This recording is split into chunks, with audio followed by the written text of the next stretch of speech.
एक राजा और उसकी 4 रानियां। एक राजा को 4 रानियां थी। चारों रानियों में उसकी पहली रानी इतनी सुंदर थी कि वह उसे सिर्फ देखता रहता था। राजा की दूसरी रानी भी कम न थी। वह इतनी सुंदर थी कि वह हमेशा उसे पास में लेकर बैठता था। राजा की तीसरी रानी उससे भी ज्यादा सुंदर थी, इसलिए राजा उसे हमेशा हर जगह अपने साथ में ले जाता था। हर राजा की चौथी रानी की तरह राजा ने कभी ध्यान नहीं दिया, ना उससे प्यार से बातें करता था, ना उसे कहीं लेकर जाता था। राजा इस चौथी रानी को हमेशा इग्नोर करता था। इससे रानी बहुत दुखी रहती थी, पर कभी भी कुछ नहीं कहती थी। समय बीतता, राजा बूढ़ा हो गया और वह समय भी आ गया जब राजा अपनी आखिरी सांसें गिन रहा था। अपने आखिरी समय में राजा ने अपने पहले रानी को अपने पास बुलाया और पूछा कि क्या वह उसके साथ मरने के बाद भी जाएगी। रानी ने साफ साफ मना कर दिया और कहा वह राजा के साथ कहीं नहीं जाने वाली। राजा को बड़ा दुख हुआ। फिर राजा ने दूसरी रानी को अपने पास बुलाकर यही सवाल किया। दूसरी रानी ने राजा से कहा कि वह शमशान तक उसके साथ जाएगी, उससे आगे नहीं।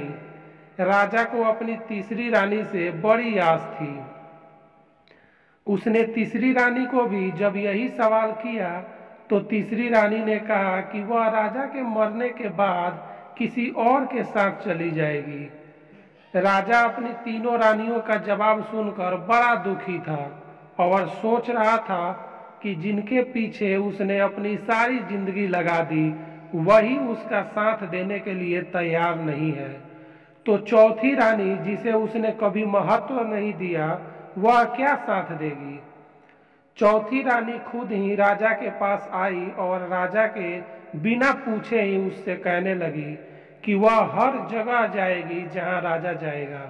स्वर्ग हो या नर्क, कोई भी प्राणी का जन्म हो, वह कभी राजा का साथ नहीं छोड़ेगी। अपनी चौथी रानी का जवाब सुनकर राजा की आंखों से आनंद के आंसू आ गए और उसने खुशी खुशी अपने प्राण त्याग दिए। दोस्तों, कौन था वो राजा? कौन थी वो 3 रानियां जिन्होंने राजा को आखिरी समय में ठुकरा दिया? और कौन थी वह चौथी रानी जिसने इतना ठुकराए जाने के बाद भी राजा का साथ अंतिम समय तक दिया? राजा कोई और नहीं, हम स्वयं हैं। पहली रानी हमारा शरीर है जो मृत्यु होते ही हमारा साथ छोड़ देता है। दूसरी रानी हमारा परिवार, रिश्तेदार या समाज जो शमशान भूमि तक साथ देता है। तीसरी रानी जो मृत्यु के बाद किसी और के साथ चली जाती है, वह हमारा धन, प्रॉपर्टी है।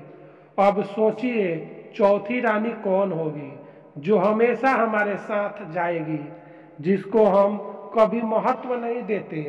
वो रानी सद्भावना और निस्वार्थ भाव से किए गए पुण्य कर्म है। दोस्तों, अगर ये कहानी आपको अच्छी लगी हो तो वीडियो को लाइक करें, चैनल को सब्सक्राइब करें और वीडियो को ज़्यादा से ज़्यादा शेयर करें। दोस्तों, ऐसी ही वीडियो मैं डेली एक अपलोड करता हूँ, तो ऐसी वीडियो देखने के लिए मेरे चैनल को सब्सक्राइब कर लें। वीडियो देखने के लिए धन्यवाद। थैंक यू दोस्तों।